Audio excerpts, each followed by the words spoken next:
កម្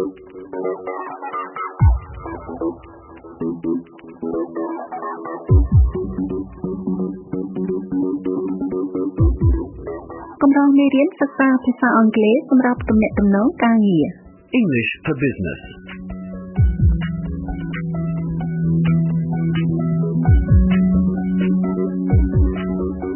លោកអ្នកនាងកញ្ញាទាំងអស់ជាទីមេត្រីខ្ញុំបុលវិសេដាសូមជម្រាបសួរលោកស្រី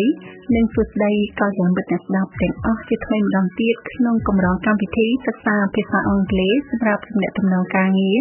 ដែលរៀបចំតាក់តែងឡើងដោយសេវាអប់រំពហុវប្បធម៌សម្រាប់មនុស្សពេញវ័យនៅទីក្រុង Melbourne ប្រទេសអូស្ត្រាលីចា៎កម្មវិធីទាំង26មេរៀននេះនឹងនាំលោកអ្នកចូលទៅក្នុងមជ្ឈដ្ឋានការងារដ៏សំប្រកបមួយនៅលោកខាងលិចដើម្បីជួយបំពន់សមត្ថភាពរបស់លោកអ្នកក្នុងការសន្ទនានិងធ្វើការប្រស្រ័យទាក់ទងជាមួយនឹងអ្នកដែលនិយាយភាសាអង់គ្លេសចា៎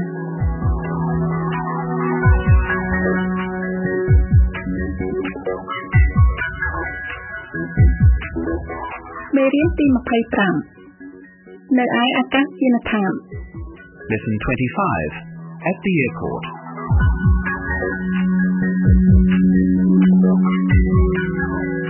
ចាស់នៅក្នុងមេរៀនទី25នេះលោកអ្នកនឹងហាត់រៀនពាក្យពេចន៍និងឃ្លាប្រយោគមួយចំនួនទាក់ទងនឹងការចុះឈ្មោះដើម្បីឡើងយន្តហោះហើយលោកអ្នកក៏នឹងហាត់រៀនផងដែរពីរបៀបសួរសំណួរទាក់ទងនឹងការលុបចោលក៏ដូចជាការពន្យាពេលនៃការហោះហើរចាស់តើលោកអ្នកកញ្ញាត្រៀមលក្ខណៈរួចហើយឬនៅចាស់អញ្ចឹងយើងនាំគ្នាចាប់ផ្ដើមចាស់Harvey និង Victoria ជួនដំណើរអ្នកស្រីលៀននិងលោកឡតទៅកាន់អាកាសយានដ្ឋាន Sydney.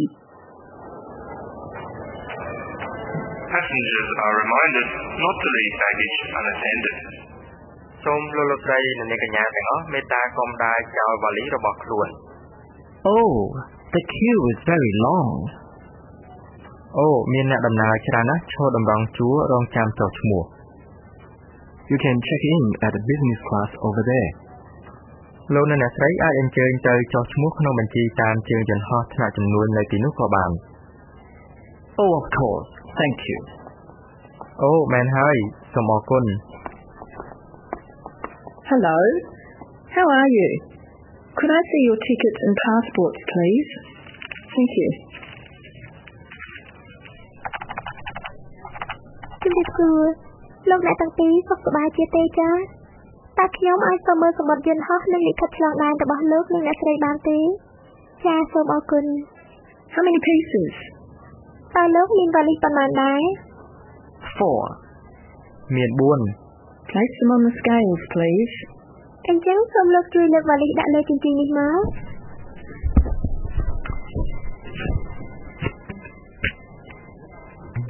This one could go on as carry-on luggage if you like. វ៉ាលីមួយនេះអាចយកតាមខ្លួនបានប្រសិនបើលោកទាំងពីរចង់យកតាមខ្លួន No, it's fine, thanks. មិនអីទេអរគុណហើយចា៎ Your boarding passes and your departure card. Please fill it out and hand it in at the immigration desk. នេះគឺបានឡើងយន្តហោះនិងបានសម្រាប់បំពេញព័ត៌មានចេញដំណើររបស់លោកអ្នកសូមលោកទាំងពីរបំពេញហើយប្រគល់ឲ្យទៅខាងផ្នែកអន្តរប្រវេសន៍ Your flight will be boarding at gate 15 from 12:10. Please pass through security no later than 11:30. ជើងហោះហើររបស់លោកនិងអ្នកស្រីនឹងប្រកាសហៅឲ្យអ្នកដំណើរឡើងយន្តហោះនៅម៉ោង 12:10 នាទីតាមច្រកទី 15 សូមលោកនិងអ្នកស្រីអញ្ជើញចូលដើម្បីការត្រួតពិនិត្យសន្តិសុខកុំឲ្យហួសពីម៉ោង 11:30 នាទី And make sure there are no sharp objects in your hand luggage. ហើយសូមកុំដាក់វត្ថុមុតឬវត្ថុមុខស្រួយក្នុងវ៉ាលីយឺតដៃរបស់លោកនិងអ្នកស្រី Enjoy your trip. សូមអញ្ជើញធ្វើដំណើរប្រកបដោយក្តីរីករាយចា៎ Thank you. ចា៎អរគុណ Next in line, please. សូមអញ្ជើញអ្នកបន្តទៀតចា៎ ចាស់ជាដំបូងនេះលោកអ្នកនឹងអនុវត្តពាក្យនិងប្រយោគសំខាន់សម្រាប់ប្រើនៅឯអាកាសយានដ្ឋានចាស់លោកអ្នកនឹងបានឮភាសាខ្មែរមុនរួចហើយទើបឮភាសាអង់គ្លេសតាមក្រោយចាស់បន្តមកទៀតលោកអ្នកនឹងមានពេលសម្រាប់ថាតាមពាក្យឬក៏ឃ្លាទាំងនោះឡើងវិញអ្នកដំណើរ Passenger. ជាងហោះហើរ flight, សំបុត្រយន្តហោះ ticket, លិខិតឆ្លងដែន passport, អីវ៉ាន់ឬវ៉ាលី luggage, អីវ៉ាន់ឬវ៉ាលី baggage, អីវ៉ាន់យកតាមខ្លួន carry on luggage, អីវ៉ាន់យួរដៃ hand luggage, អីវ៉ាន់ដែលបានឆ្លងកាត់ការត្រួតពិនិត្យរួចហើយ checked baggage, ព័ត៌មាន information, បានឡើងយន្តហោះ boarding pass, បានបំពេញសម្រាប់ការចេញដំណើរ departure card, សន្តិសុខ security, អន្តរប្រវេសន៍ immigration, កន្លែងអង្គុយជាប់នឹងបង្អួច window seat, ច្រកដើរចន្លោះកន្លែងអង្គុយ aisle, ក្បាលខ្សែក្រវ៉ាត់ bulkhead. ចាហើយជាបន្តទៅទៀតនេះសូមលោកអ្នកហាត់រៀនសំណួរសំខាន់ៗ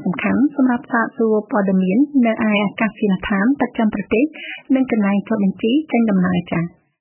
លោកអ្នកនឹងឮសំឡេងជាភាសាខ្មែរមុនបន្ទាប់មកភាសាអង់គ្លេសចា៎ក្រោយមកទៀតលោកអ្នកនឹងមានពេលថាតាមពាក្យឬក៏ឃ្លាទាំងនោះឡើងវិញតើលោកអាចប្រាប់ខ្ញុំថាបន្ទប់ទឹកនៅឯណាបានទេ Could you tell me where the restrooms are?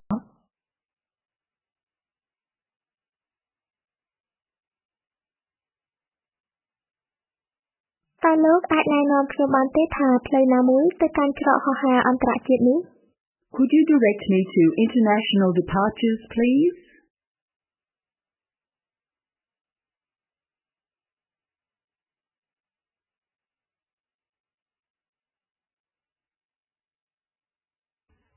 តើខ្ញុំអាចសុំកន្លែងអង្គុយក្បែរបង្អួចបានទេ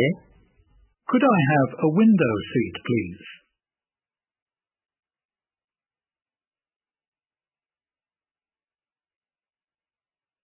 តើខ្ញុំអាចសុំកន្លែងអង្គុយក្បែរច្រកដើរបានទេ Could I have a seat on the aisle, please?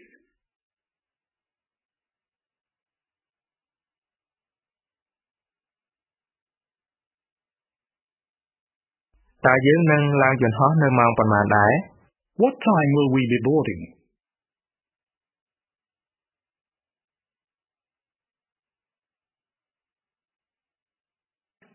តើយន្តហោះនេះលក់សំបុត្រអស់ហើយឬ Is the plane fully booked?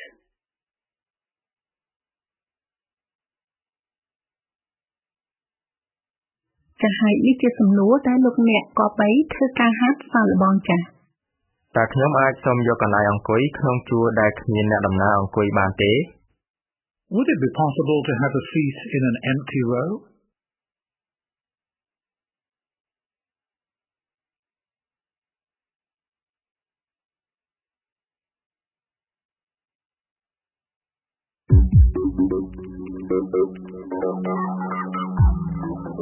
ចាលោកអ្នកនាងកញ្ញាព្រមទាំងក៏យ៉ាងមិត្តទាំងអស់កំពុងស្ដាប់កម្មវិធីសិក្សាភាសាអង់គ្លេសសម្រាប់ទំនាក់ទំនងការងារផលិតឡើងដោយវិទ្យុអូស្ត្រាលី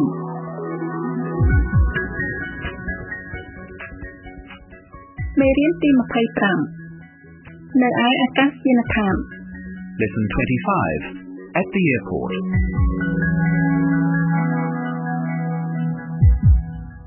ចាហើយលេខនេះសូមលោកអ្នកស្ដាប់ដោយយកចិត្តទុកដាក់នៅពាក្យនិងឃ្លាប្រយោគថ្មីៗក្នុងពេលដែលកិច្ចសន្ទនាបន្តទៀតដោយមានការបកប្រែជូនចា Harvey និង Victoria ស្ថិតនៅក្នុងហាងកាហ្វេនៅឯអាកាសយានដ្ឋានជាមួយអ្នកស្រីលៀននិងលោក Locke Asian Airlines announced the cancellation of Flight 345 due to technical reasons. Will all passengers with tickets for this flight please make your way to the Asian Airlines Information Desk. សេចក្តីប្រកាសលុបចោលជើងហោះហើរដោយសារបញ្ហាបច្ចេកទេស សូមអ្នកដំណើរទាំងអស់ដែលមានជើងហោះហើរលេខនេះសូមធ្វើដំណើរទៅកាន់កន្លែងផ្ដល់ព័ត៌មានរបស់ក្រុមហ៊ុនអាកាសចរ ASEAN Airlines. Which flight has been cancelled? តើជើងហោះហើរមួយណាដែលគេលុបចោលនោះ Your flight is still on the board. I'll find out for you. ជើងហោះហើររបស់លោកនៅបង្ហាញលើតារាងព័ត៌មាននៅឡើយទេចាំខ្ញុំសាកសួរព័ត៌មានជូនលោក Excuse me, could you tell me which flight has been cancelled? សូមអភ័យទោសតើអ្នកអាចប្រាប់ខ្ញុំបានទេថាជើងហោះហើរមួយណាដែលគេលុបចោលនោះ Flight 345 to Los Angeles. ជើងហោះហើរលេខ345ទៅកាន់ Los Angeles. Thank you. អរគុណហើយ Thank goodness. We had a difficult journey here. Our flight was delayed and we missed our connecting flight. អរគុណព្រះជាម្ចាស់ការធ្វើដំណើរមកទីនេះរបស់ពួកយើងមានការលំបាកជើងហោះហើររបស់យើងត្រូវពន្យាពេលហើយយើងបានខកដំណើរក្នុងការផ្លាស់ប្ដូរជើងហោះហើរបន្តទៀតផង Well, it looks like this one will leave as scheduled. មិនអីទេតាមមើលទៅជើងហោះហើរមួយនេះនឹងជាដំណើរតាមពេលកំណត់ហើយ And it's a direct flight this time. Locke wanted a stopover, but I want to get back to the family. ហើយជើងហោះហើរនេះធ្វើដំណើរទៅដល់គោលដៅតែម្ដងអត់មានឈប់ទេឡុកចង់ឈប់សម្រាកនៅពេលធ្វើដំណើរតែខ្ញុំចង់ត្រឡប់ទៅជួបជុំគ្រួសារកូនចៅវិញ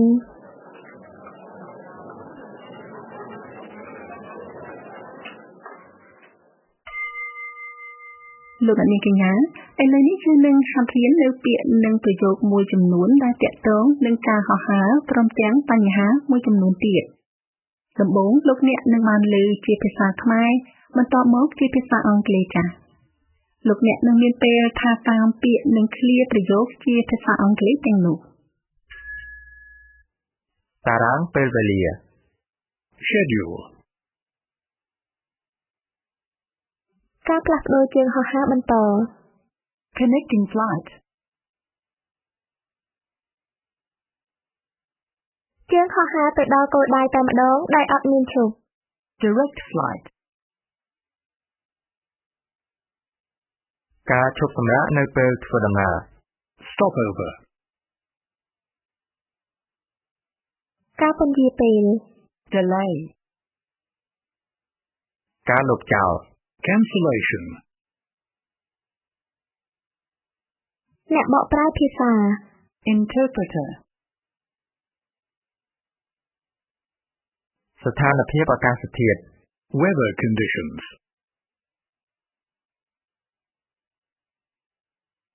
បញ្ហាបច្ចេកទេស Technical reasons.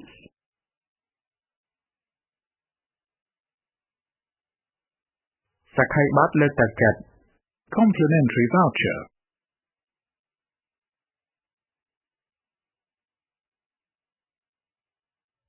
ហើយជាបន្តទៅទៀតនេះយើងខ្ញុំសូមជូននៅកម្រងសំណួរមួយចំនួនក្នុងករណីមានបញ្ហានៅឯអាកាសយានដ្ឋានដំបូងលោកអ្នកនឹងបានឮជាភាសាខ្មែរបន្ទាប់មកជាភាសាអង់គ្លេសចា៎លោកអ្នកនឹងមានពេលថាតាមពាក្យនិងឃ្លាប្រយោគជាភាសាអង់គ្លេសទាំងនោះតើជើងហោះហើរលេខ321មានបញ្ហាមែនទេ Is there a problem with flight 321?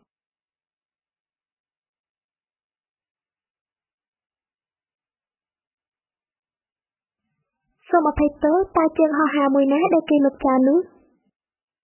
Excuse me, which flight has been cancelled?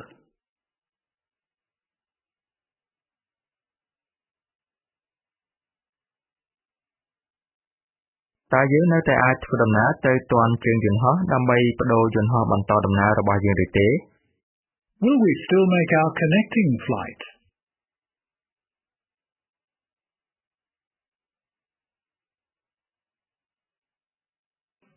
តើលោកអាចប្រាប់ខ្ញុំបានទេហេតុអ្វីបានជាមានការលុបចោលជើងហោះហើររបស់យើង Could you tell me why our flight has been cancelled?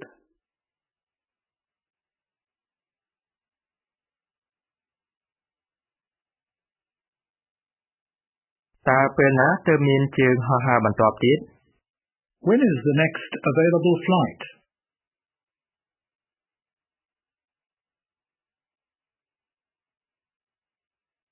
តើយើងអាចប្រើសម្បត្តិញ៉ាំអាហារនេះនៅកន្លែងណាទៅ Where can we use these meal vouchers?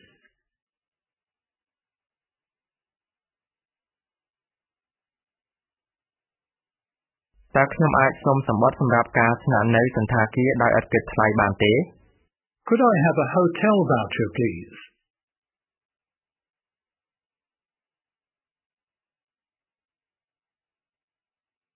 តើខ្ញុំអាចនិយាយជាមួយអ្នកបកប្រែភាសាបានទេ Would it be possible to speak to an interpreter?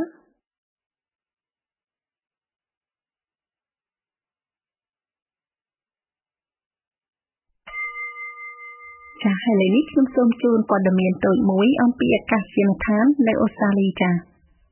ប្រព័ន្ធ Smart Gate ឬប្រព័ន្ធដំណើរការត្រួតពិនិត្យការឆ្លងដែនដោយស្វ័យប្រវត្តិបានដំណើរការនៅតាមអាកាសយានដ្ឋានចម្បងក្នុងប្រទេសអូស្ត្រាលីតាំងពីខែកុម្ភៈឆ្នាំ2007មក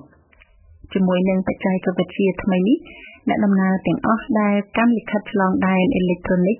ឬក៏ e-passport អាចធ្វើការត្រួតពិនិត្យនិងផ្ទៀងផ្ទាត់លិខិតឆ្លងដែនជាមួយនឹងមុខមាត់របស់ខ្លួនដោយខ្លួនឯងផ្ទាល់ចា៎ហើយបានយ៉ាងឆាប់រហ័សទៀតផងចា៎ហើយមុននឹងបញ្ចប់សូមលោកអ្នកហាត់រៀនដោយថាតាមពាក្យនិងឃ្លាប្រយោគងាយៗដើម្បីជួយលោកអ្នកឲ្យចងចាំផ្នែកខ្លះនៃមេរៀននេះរហូតដល់ពេលជួបគ្នាលើកក្រោយទៀតចា៎ Could I have a seat on the aisle? On the aisle. Could I have a seat on the aisle, please? Could I have a seat on the aisle? On the aisle. Could I have a seat on the aisle, please?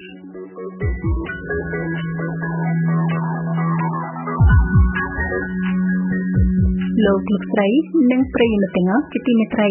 មេរៀនទី25នៃកម្រងនីតិសិក្សាភាសាអង់គ្លេសសម្រាប់ទំនាក់ទំនងការងាររបស់វិទ្យាអូស្ត្រាលីឈានចូលដល់ទីបញ្ចប់ហើយចា៎សូមលោកអ្នករងចាំស្ដាប់មេរៀនទី26អំពីការនៅអាកាសយានដ្ឋានជាបន្តទៀតដែលជាមេរៀនបញ្ចប់នៅក្នុងកម្មវិធីលើកក្រោយចា៎លោកអ្នកក៏អាចសិក្សាមេរៀននេះនៅតាម website របស់វិទ្យាអូស្ត្រាលីបានដែរដែលមានអាសយដ្ឋាន radioaustralia.net.au/khmer ឬក៏បើកមើល website សេវាអប់រំពហុវប្បធម៌សម្រាប់មនុស្សពេញវ័យ ames.net.au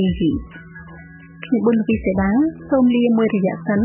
ហើយព្រមគ្នានេះក៏រងចាំទទួលមតិសំណូមពរនិងការរិះគន់របស់លោកអ្នកផងដែរចា៎